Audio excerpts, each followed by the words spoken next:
Welcome back to Eliances Heroes, where heroes in business align. To be part of our super community and find out more about Eliances, visit www.eliances.com. All right, so welcome back to the show. So much going on, and I'm so excited about this interview. Wait till you hear who we have and his latest book, too. You're going to be blown away. And also, too, is keep those listening to those past interviews.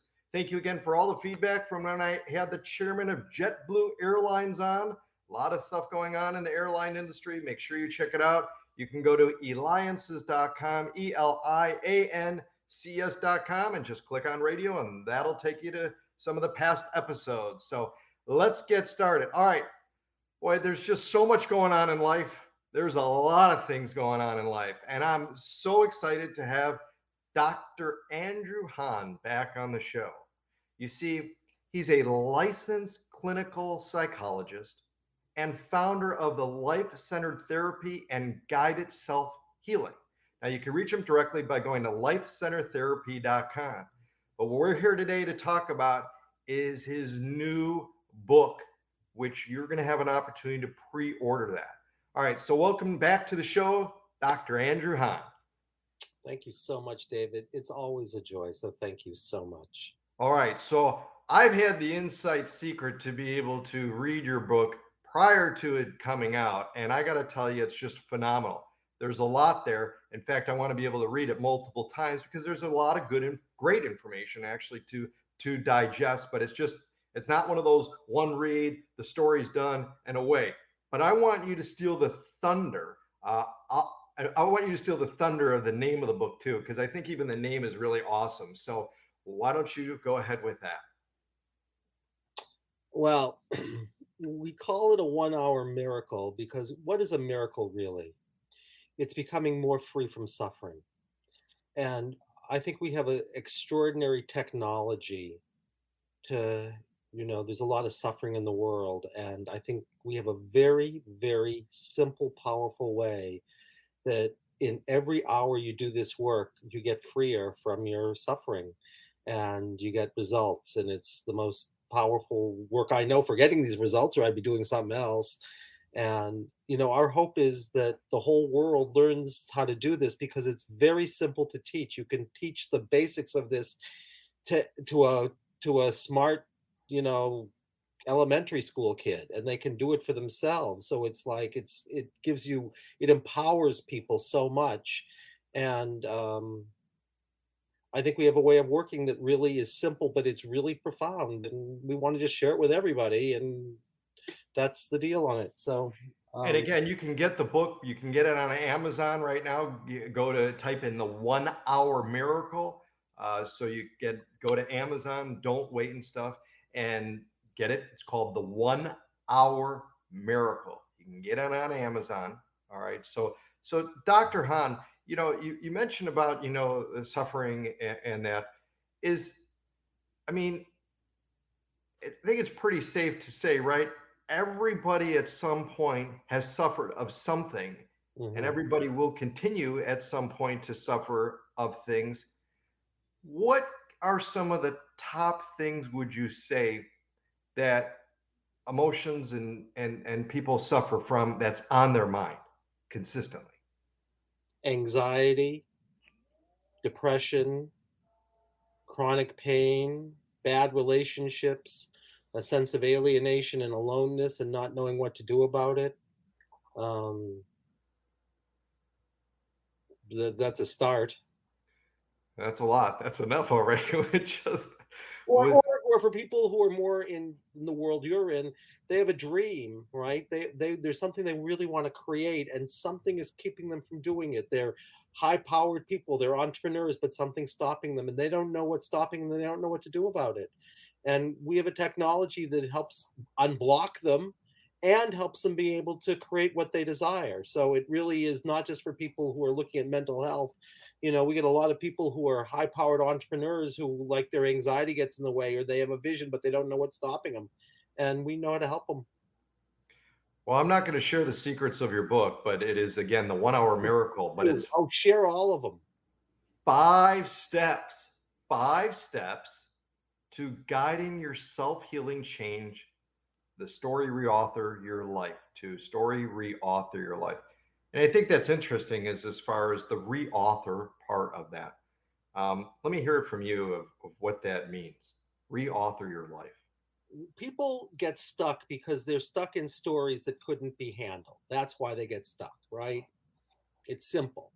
And anytime you can't handle something, in that moment, your story gets stuck in that moment. There's no chance for evolution. There's no chance for transformation because you're stuck there. I mean, like if I had someone in my office and a motorcycle backfires and they have a panic attack, why? Because they're stuck in a story 20 years ago where they were in Afghanistan and a bomb went off and they couldn't handle it, and suddenly they're no longer the author of their story. They're just a character in a story. They can't change their story. And so what we want to say is there's a way to reauthor your story to change the whole narrative. And it's so simple to do. There's a way to change the narrative, and there's a way to make it a narrative that will be in service to you and of life. And I'm very happy to share the secret of it, because the secret you can tell in 2 seconds. Please do. Well, when there's something that can't be handled, right? Why? That's all that people come to therapy for, and that's why entrepreneurs get stuck. There's something that can't be handled. That's it. Only, when I'm coaching or when I'm doing therapy, all I'm doing is saying you're going to master what you can't handle. Now, it's easy to say how to do that, which is when there's something that can't be handled, in that moment, a sensation is born. Just like David was born in a moment, the sensation was born in a moment. And really what happens is we identify with that sensation. So we think we are the sensation. So if you were having that panic attack and I said, David, you're splayed out on my floor, what's happening in the body? Let's say you said, my heart's pounding fast. I'd say something funny to you. I'd say, David, you're not having a panic attack. Nothing's happening to you. But someone whose name is heart pounding fast, they're having a panic attack. And you're going to be like an actor. And you're going to now become become a character in a play or a movie or a novel. And that character's name is heart pounding fast. And you're going to bring all your attention to them. And it's like you're going to choose to become them. And as soon as you choose to become them, you no longer unconsciously automatically identify with them. You identify with the one who's choosing to be them, and then bearing witness to them or holding them. Just like if you were an actor and you were in a play, you might say, I'm fully enrolled in that play, but I'm not, that's not who I am. That's just an experience I'm having. And we're going to have you do the same thing. So I'm going to have you become heart pounding fast. And as soon as you do that, say, oh, I know what's happening. Bombs are going off and everything. Except now you've chosen to be him. And as soon as you choose it, you can reauthor everything, because you no longer identify with him any more than an actor is the person in the play. And that's all it takes in a simple form to be free. And then if you want something different, all you have to do is feel in your body what would happen if you experienced the scene in a different way. And said, let me say what would have happened if this time I was able to, not be overwhelmed by this thing and not have too bad an experience, but be able to be with it. Let me feel that in my body. And how do you visualize it though? So someone who is, again, reading the book and that, and I can understand it as someone speaking to you in one of your sessions over, in person or video and all that. But how do you, at the time when, right, it's the anxiety, it's everything going on, you can't even think clearly, something's happened. How do you shift that? Well, there's the time it's happening, and then there's the time later. I don't usually get people right at the time it's happening. I can tell you about that in a little while. But if you're doing it later, the thing is, heart pounding fast is a living being. It happens to be David 20 years ago, right? He's a living being. So as soon as you become that, David is having experiences. And if David is very visual, you'll see the bombs going off, right? You'll say, oh my God, I'm seeing like a movie and the bombs are going off. If David is very auditory, it'd be like reading a novel and say, I know what's happening. Bombs are going off around me. If David is very what's called kinesthetic, he'll act it out and he'll like say, oh my God, I'm having terror right now. And he'll actually start to re-experience it, but he won't get re-traumatized because he's choosing now to be David 20 years ago. So he identifies still with the witness. Now, you don't have to visualize anything. I don't think the divine cares whether you're more visual, auditory, or kinesthetic, because as soon as you become the body sensation, if that person wants you to see it, you'll see it. If they want you to feel it, you'll feel it. If they want you to re-experience it, you'll re-experience it. You don't have to do anything. There's nothing you have to do except become the body sensation. And then whatever happens is their story. And you'll see it, you'll hear it, or you'll live it. Doesn't matter. Well, make sure you go to Amazon and get his book. There's no time to wait. Dr. Andrew Hahn, again, author of the 1 Hour Miracle. So you just go to Amazon, 1 Hour Miracle. Make sure you do. Also, too, is you could do a Google search on Dr. Andrew Hahn all over, everywhere. He is all over Google with various links all over to this podcast, which has absolutely been taken off. And you know, I've listened to many of your podcast things and just in awe, because what I find is that as I'm listening to them, I'm like there. It transforms. It just transforms you. It transforms the way in which you're thinking.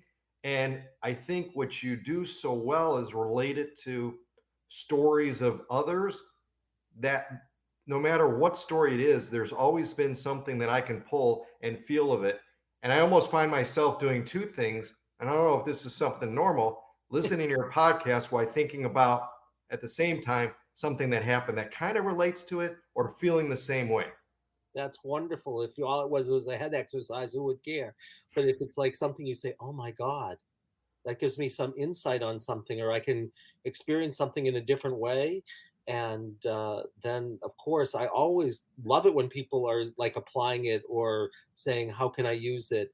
And of course, if you hadn't been around, there wouldn't have been a podcast. So I am so grateful to you guys for, inviting us onto the Hero Show, because, that was an act of heroism of yourself. So Absolutely. Well, I think it's so needed, and more now than ever.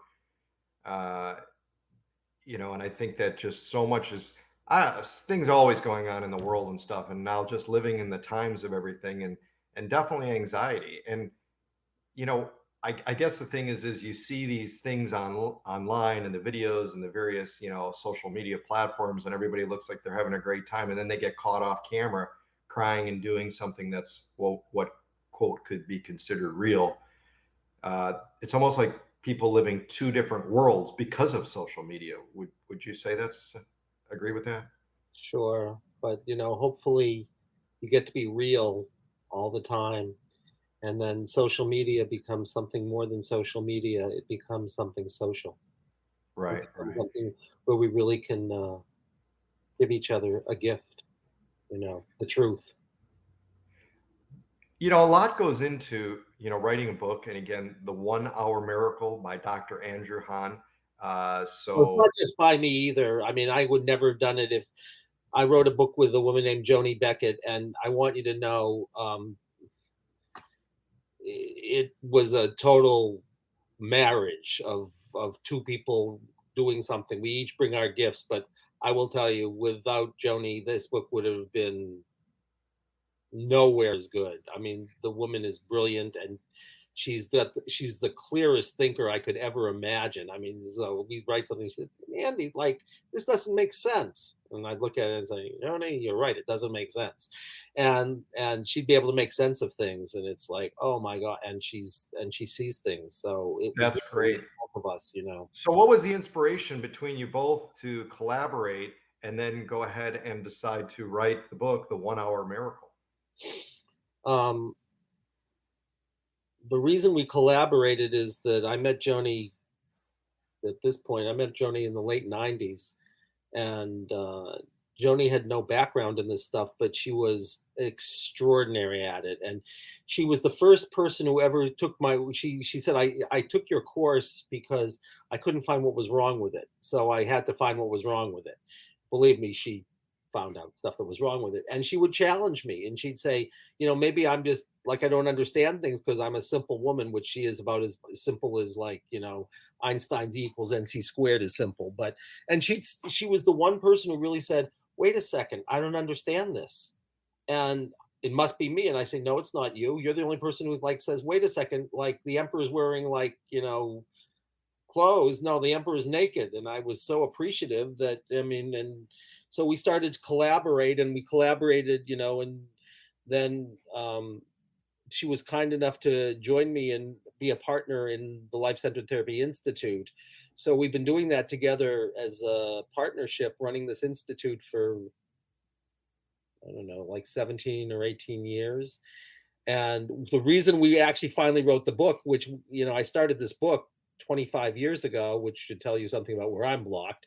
But we have a third person in our institute, a junior person. He said, "You guys have to write a book proposal." So we said, "What the heck?" And everyone told us, no one will want, no agent will want your book, and no publishing company will want your book. Your platform isn't big enough. So we decided we would, send it to one agent who was the biggest agent in Hay House, because we said, "What the heck?" If Right. you know Hay House. And we thought, he was very nice to us, and he said, he wrote us a little letter saying, "Don't expect ever to hear from me again." That was on Friday, and on Monday he calls us up. We thought he was going to be kind and say, "Well," and he said, "I want to be your agent. I know this field. I've been doing this for 50 years, and I've been in this particular part of it for 15 years. No one is doing what you're doing." So what kind of emotions is that, getting first the call of is don't expect to hear from me, and then now the next getting want to be your agent, like total opposite. Yeah, it was really like wild. Um, and it turned out, actually, God forbid I should say this, it was very clear. We wrote this like amazing book proposal. He'd only read one of the sample chapters. And he said, because it was clear, because then later he read the whole book proposal. He said, "Guys, you guys might want to do something with some of this book proposal." But he had read just one of the sample chapters in the book, which was, I know which chapter he wrote, he read. And it tells two amazing stories. And he said, "What you guys are doing and the distinctions you're making," and because it's two stories where depression totally cleared. I mean, sometimes we get things that look like miracles. Someone has depression for 7 years or something, or chronic pain for 7 years, and nothing touches it, and it goes away in a half hour. People take notice, and we have it all documented. And people say, "How could that's impossible?" We say, "No, if you understand what's underneath it, it becomes so obvious. It's so obvious how a major depression that nothing has touched, that the woman has been through everything, could have it go away." And she not only had a major depression, she had, chronic pain, and she had anxiety, and she was anxious about speaking in front of crowds, which she had to do. And she was feeling alienated, and she'd been trying to work on all those things for 10 years, and they all went away in a half hour, because they were all unfolded into one trauma story that was, however you want to understand it. It wasn't a story about her. It was a story from another lifetime. And if you don't believe in other lifetimes, it was more like an imaginal story. And when she changed the imaginal story, where she was in revolutionary France and getting her head cut off, and like she couldn't handle it, so she left her body too soon, and she's in front of a whole crowd of people, and they're screaming at her, and she's like, "I'll never be in front of a crowd of people again." And she's violently wrenching her neck to try to get away, because she says the depression is, "I feel weighed down, I'm helpless, I'm hopeless, I can't move."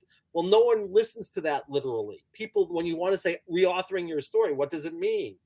She's in a story where she's weighed down, she's helpless, she's hopeless, she can't move in revolutionary France, however you want to understand that. 250 years later, she describes her depression. "I'm weighed down, I'm helpless, I'm hopeless, I can't move." So what I want to say is, life is always inviting us to remember something that got split apart, that was dismembered. And then suddenly it's pulled back together, and you say, "Oh my God, I'm whole." What is healing? It means to reintegrate, to make yourself whole again. And all we're doing is saying you can become who you truly are, with no parts split off because something was too bad or too good or too awful or too much or whatever, until you can finally say yes to everything. And when you can do that, you're free. I love it. Again, Dr. Andrew Hahn, co-author, The 1 Hour Miracle. Go to Amazon, look it up. The 1 Hour Miracle.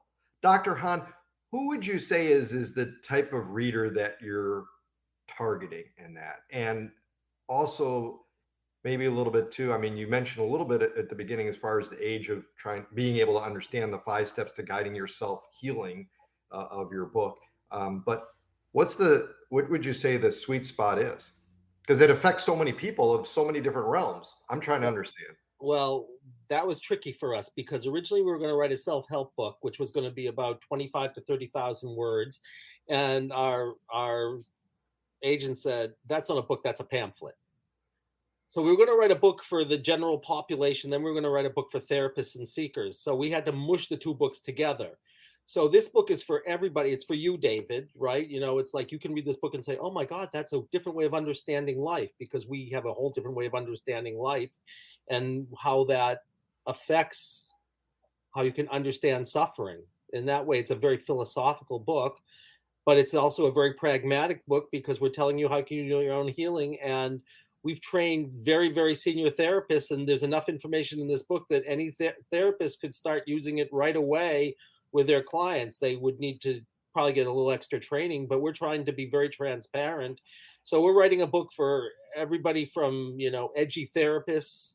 And one of our first testimonials was this really wonderfully famous psychoanalyst around here. And she said, I should read what she said, but she said basically like, I always thought change would take a long time, but this is a way that maybe change doesn't have to take a long time. It could happen in hours, and I may have to reassess the whole way I do therapy. So I want everybody from the most senior therapists to 8-year-olds.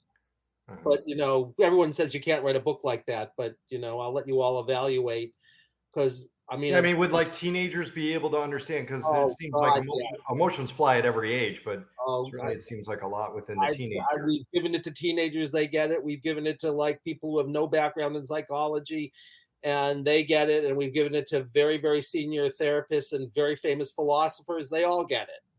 It speaks to everybody, and that was the intention. So, but I mean, clearly we want to train therapists, so we want therapists to read it, but we also want to make it so you can say, you know what? If all I knew was that every sensation was someone who was trying to share a story, and if I could bring my attention there, so when I have chronic back pain, instead of like taking a pill, if I just went 1 second, I said, back pain, that's your name. What have you come to share with me? And I become it. Worlds open up because people don't understand that body sensations are no different from us. I know it's a strange idea, but they're living beings. They have a history, they have a life, they have an everything. Or anytime you're anxious about something, or anytime you're comparing yourself to somebody, or anytime you have this dream and it's not happening, you go into your body, you'll find a sensation. Just say, I don't know the answer. Andy doesn't know the answer. I don't know the answer, but nauseous stomach knows, or tight chest knows. So you just ask, and that's why it's so simple. That's why anybody can do it.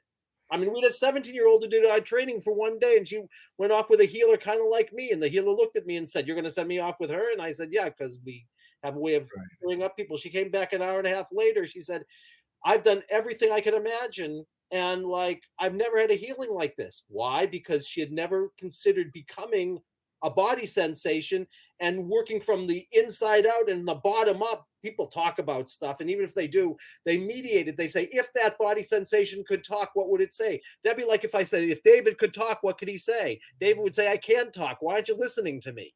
I see. Wow. So it's like no one thinks to do that. And the 17-year-old girl who's in high school said, I can read a protocol. And it never occurred to this healer that she could have been stuck in another lifetime, however you want to understand that. She had never worked in another lifetime, and she had never focused on a body sensation. She said, I've done healing work forever. I've never had an experience like this. And the 17-year-old says, like, what's the big deal? I can read a protocol. Wow. This is nothing but ever training.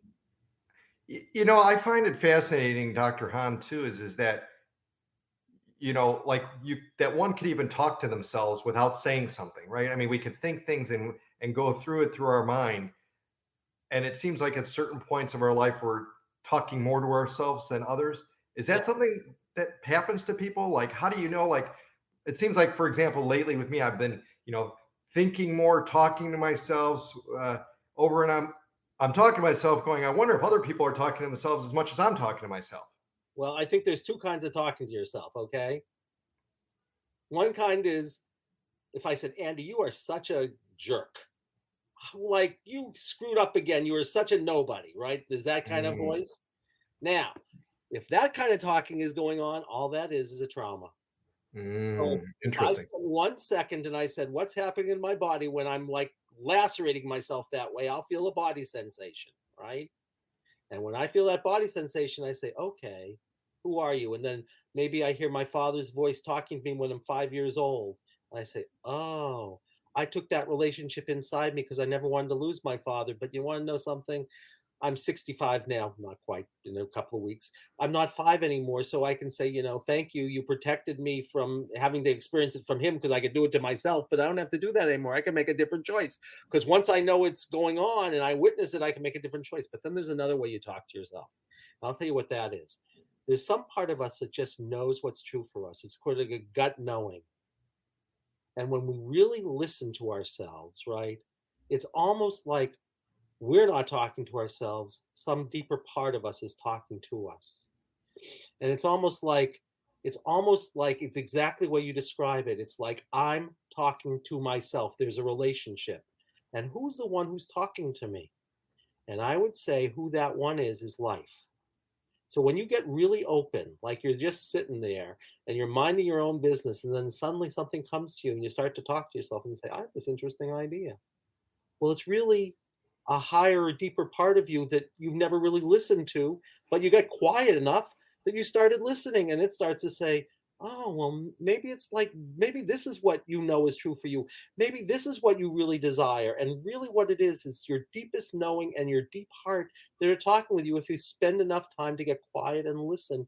And really, then what I invite people to do, you see, what it is you start listening to your own words. You start speaking slowly enough that it's like you're saying, something's talking through me, but I'm listening to it. And I want you to know that's called like being who you are. That's finding your own inner truth that isn't anybody else's. And when you follow that, you live soul. You live what life is inviting you into because you're surrendering. It's not like you're saying, I know what I want. It's like you're saying, oh, that's what life is inviting me into. That's what I really want, not what I think I want, but what I really want. And then you become a painter, or you like say, I can help people help other people, or whatever it is. And then suddenly you're not really thinking about yourself anymore anyway. Excellent. And I'm going to ask you something about positive versus negative, because again, we've got Dr. Andrew Hahn here now, co-author of the 1 Hour Miracle. Get it on Amazon. He's the licensed clinical psychologist and founder of the Life-Centered Therapy and Guided Self-Healing. You can also reach him directly by going to lifecenteredtherapy.com, lifecenteredtherapy.com. So Dr. Hahn, should we always, what I'm trying to understand this is too, and many of our listeners and viewers, again, are going to be thinking the same thing. Some of these, especially like within it seems well within any industry and stuff, but within like maybe the business thing and these seminars that I've gone to and everything should be only positive thoughts should be coming through your mind. Anything negative you need to block out. And I'm thinking, I don't know about that. So kind of what is your professional view on that? Like anytime you have something negative, boom, you should do a mind shift and you should turn it into a positive. But can you really turn everything negative into a positive? And should you only be focusing on positive or be open to the negative, absorb it, and then push it away? I don't know. Here's what I would say. I'd say anytime you're judgmental, you're in trouble. Give an example, please. Give an example. Let's say I wrote a book and it wasn't read by many people. Is that a negative or a positive? We don't know. Maybe I had to learn something. The only way I was going to learn it was to fail. So, or maybe you say, I'm only going to think positive. We're going to make money forever. And somebody says, wait a second, like you haven't considered this, and this. So if you're only positive, I'd call that being Pollyanna, right? I would say faith and doubt are in a sacred relationship. They need each other. And if you think that one is better than the other, you're in big trouble. If you only focus on the doubt, you'll never get any place and you'll be paralyzed. If you only focus on the faith, you'll get taken for a ride. But you'll say, well, it was a good thing. And, on one level, it's a good thing that maybe at some point or other you'll learn, I love it. I love it. I'm with this used car salesman and I think he wants me to buy 15 cars. So I'll buy 15 cars because I'm positive. There's a word for that in our field. You know what it's called? Bananas. Right? So it's like what I would say you're looking for is reality. You're looking for the truth. And the truth is everything. It's not And like saying, I'm going to block something out, that'd be like saying, I don't like one of my kids, so I'm going to throw him out a window. Maybe he has something to share with you. Maybe you're supposed to learn something from him. So I would say the problem with positive and negative is you don't know what's positive and you don't know what's negative. So maybe what you want to do is just open to what's here and say, what do I have to learn? But that's, a radical opinion. Sure, sure. No, Well, that's what do you think, David? yeah, no, I makes sense to me. It Yeah. makes sense to me. I think in essence, it's almost being on the extreme of any side is not good. I'll tell you, the people who think about the law of attraction egoically, like they say, like, Yes. oh, because I think you're alluding to that, they say, oh, the law of attraction, like, you know, we create our own beliefs. So I'm just going to focus on, like, I'm going to make more money or I'm going to do whatever. Okay. Now, let's suppose I have a loaded gun and you say, that gun isn't going to hurt me. I'm thinking positively and I shoot you. What's going to happen? You're done. Your thoughts, I want you to know it's called collapsing levels. On the level of the material world, your thoughts do not create reality. There's a word for it in our field, which I would say, but it's not a very pleasant word for most people, right? They'd say, I said, I'm positive, I'm Jesus Christ. They put you in a hospital. But they probably shouldn't put you in a hospital because maybe you are Jesus Christ. But, so what I would say is you attract to you what you need in order to heal and grow. And if what you need is to have a panic attack in my office in order to remember what happened 20 years ago so you can integrate it, you'll have a panic attack. And someone will say, well, if you thought positively enough, you wouldn't have a panic attack. I'd say, no, if you thought Interesting. positively enough, you would have a panic attack. Right. So I would say once there's nothing blocking you, then I would say positive is what life invites you into. So let's say you want to create this show, right? And you say, is that really what I'm called to do? And if it is, and it is, then you can use what's called the law of attraction. But what I would say to you is do it like it's happening right now. They say visualize it, don't just visualize it, live it. Feel it like it's happening right now. And then if the discomfort comes up, you'll know that something's blocking you. And you'll say, all right, I have to listen to the discomfort. But if only good feelings in your body are there, say, I'm going to focus on those good feelings and I'm going to go forward and I'm going to trust life. And if life sends me a roadblock, then I'm going to trust life that was what was, what I was being invited into, but I'll just keep going. And Oh, that's phenomenal. Excellent. Well, Dr. Hahn, you help your clients heal themselves. You've co-authored this book called The 1 Hour Miracle. You can get it on Amazon to be able to help others with just simply 5 steps to guiding your self healing. Change the story, reauthor your life. Reauthor your life now.